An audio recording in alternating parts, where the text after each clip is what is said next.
నమస్తే, welcome to NCN news. నేను కళ్యాణి. బులెటిన్లో ముందుగా హెడ్లైన్స్ చూద్దాం.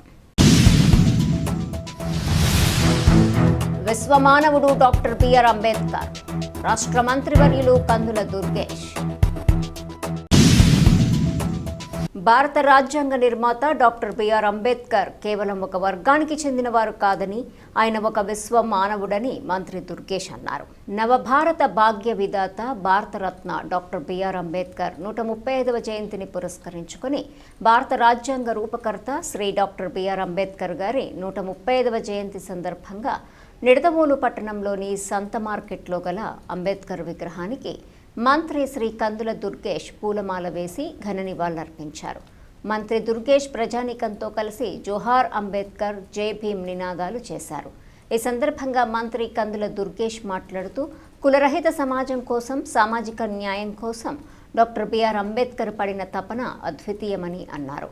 ప్రపంచంలోనే అతిపెద్ద లిఖిత రాజ్యాంగాన్ని మనకు అందించి దేశ పౌరులందరికీ సమాన హక్కులు కల్పించిన మహనీయుడు అంబేద్కర్ అని కొనియాడారు. చదువు ద్వారానే అభ్యున్నతి సాధ్యమని నమ్మి లక్షలాది మందిలో స్ఫూర్తిని నింపిన విద్యావేత్త ఆయన అని గుర్తు చేశారు. రాజ్యాంగం ద్వారా మహిళలకు ఆస్తి హక్కు, సమాన అవకాశాలు కల్పించడంలో అంబేద్కర్ పాత్ర మరువలేనిదని మంత్రి అన్నారు. ప్రతి ఒక్కరూ ఆయన సిద్ధాంతాలను పాటించాలని పిలుపునిచ్చారు. ఆయన ఆశయాలకు అనుగుణంగా ప్రభుత్వం బలహీన వర్గాల సంక్షేమానికి కట్టుబడి ఉందని స్పష్టం చేశారు. ఈ కార్యక్రమంలో నిర్వాహకులు జువ్వల రాంబాబు, జాన్ బాబు, ప్రభుత్వ ఆసుపత్రి సలహా కమిటీ సభ్యులు సాగర్, సూర్యులతో పాటు స్థానిక నాయకులు, చర్చిపేట పెద్దలు మరియు యువత తదితరులు పాల్గొన్నారు. జోహార్ డాక్టర్ అంబేద్కర్,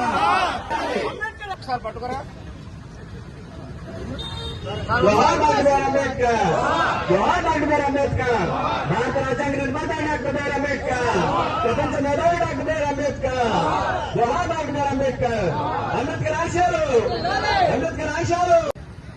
జై భీమ్.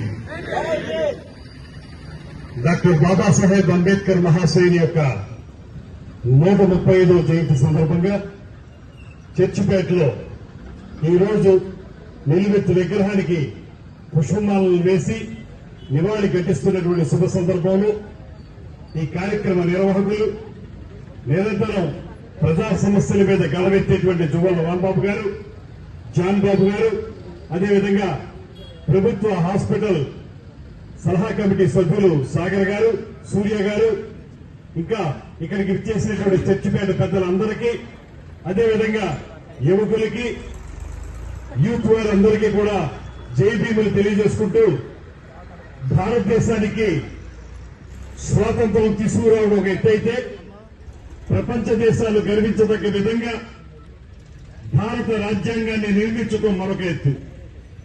అలాంటి అద్భుతమైనటువంటి రాజ్యాంగాన్ని ఏర్పాటు చేసి దేశంలో ఉన్నటువంటి ప్రతి ఒక్కరి హక్కుల్ని కాపాడడానికి ప్రత్యేకమైనటువంటి చొరవతోటి ఒక పక్కన దళిత హక్కులు, మరో పక్కన మహిళలకు హక్కులు, సర్వ మానవాళికి కూడా హక్కులు కల్పించే విధంగా రాజ్యాంగాన్ని రచించినటువంటి డాక్టర్ బాబాసాహెబ్ అంబేద్కర్ గారు మనందరికీ కూడా ప్రాతస్మరణీయులనేటువంటి మాటని ఈ సందర్భంగా తెలియజేస్తూ, వారి విగ్రహానికి నమస్సమాంజలి తెలియజేస్తూ, వారు చూపించిన మార్గంలో ప్రయాణించవలసిన బాధ్యత మనందరి మీద ఉంది.